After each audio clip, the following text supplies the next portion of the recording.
Hello welcome to Big TV. ఈ వారం release అయిన ఓటీటీ రివ్యూస్ గురించి మన హోమ్ థియేటర్లో చూసేద్దాం. కమెడియన్గా మంచి పేరు సంపాదించుకున్న రాహుల్ రామకృష్ణ ప్రధాన పాత్ర పోషించిన కొత్త మూవీ శేష్ మహల్. శశి దర్శకత్వంలో స్నేహల్ జంగల నిర్మించిన ఈ మూవీకి వివేక్ సాగర్ సంగీతం అందించారు. తక్కువ పాత్రలో అతి తక్కువ బడ్జెట్లో రూపొందిన ఈ సినిమా ఈటీవీ1లో ఫిబ్రవరి 22న స్ట్రీమింగ్ అవుతుంది.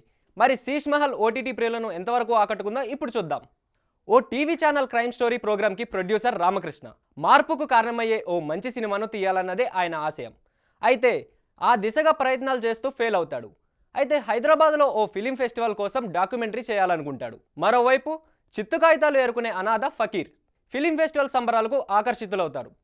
ఇక జూనియర్ ఇంటర్ చదివే లావణ్య తన ఫ్రెండ్స్తో కలిసి ఖమ్మం నుంచి హైదరాబాద్కు ఫిలిం ఫెస్టివల్ సినిమాలు చూడడానికి వస్తుంది. అక్కడే ఓ యువకుడితో ప్రేమలో పడుతుంది.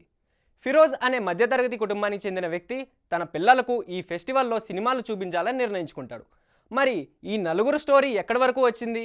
ఫిలిం ఫెస్టివల్లో ఏం జరిగింది? రామకృష్ణ తనకు అనుకున్నట్లుగా డాక్యుమెంటరీ తీయగలిగాడా? ఫకీర్ ఫిలిం ఫెస్టివల్లో సినిమా చూడగలిగాడా? లావణ్య ప్రేమ కథ ఎక్కడికి దారి తీసింది? ఫిరోజ్ తన పిల్లలకు ఫిలిం ఫెస్టివల్ తీసుకొచ్చాడా అన్నదే కథ. డైరెక్టర్ శశి రామకృష్ణ, ఫిరోజ్, ఫకీర్, లావణ్య అనే 4 పాత్రలను ప్రధానంగా తీసుకుని కథను అల్లుకున్నాడు. హైదరాబాద్లో మొత్తం తెలంగాణ యాసలో నడిచే ఈ కథ సహజంగానే అనిపించినప్పటికీ ఆసక్తికరంగా అనిపించదు. కనీసం ఒక్క స్టోరీలో కూడా ఎమోషన్ కనెక్ట్ అవ్వదు. ఇక సినిమాలో డైరెక్టర్ కామెడీని అస్సలు టచ్ చేయలేదు. నటీనటులంతా కొత్త వాళ్ళు కావడంతో ఆశించిన అవుట్పుట్ రాలేదేమో అనిపిస్తుంది. కథకు కనెక్ట్ అవ్వడానికి ప్రేక్షకులు ఇబ్బంది పడాల్సి వస్తుంది. అయితే నిజానికి ఈ సినిమా అర్జున్ రెడ్డి సినిమాకు ముందే తీసింది. అదే విషయం ప్రతి సీన్లోనూ అర్థమవుతుంది.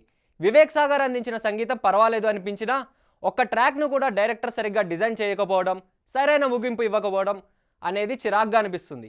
అసలు డైరెక్టర్ ఈ సినిమా ఎందుకు తీశాడు అన్నది ఓ పట్టాన అర్థమే కాదు. కేవలం రాహుల్ రామకృష్ణ పేరు ఉన్నందుకే కొంతమంది ఈ సినిమాను చూడడానికి ఆసక్తి చూపిస్తారు. కానీ వారికి కూడా నిరాశ తప్పదు. ఇందులో ప్లస్ పాయింట్స్ అయితే రాహుల్ రామకృష్ణ సహజతత్వం, మైనస్ పాయింట్స్ అయితే కొత్త నటీనటులు, ఆసక్తికరంగా లేని కథాకథనం, సరైన ముగింపు లేకపోవడం. ఈటీవీ విన్లో స్ట్రీమ్ అవుతున్న ఈ మూవీకి బిగ్ టీవీ ఇచ్చే రేటింగ్ 1 టైమ్ వాచ్.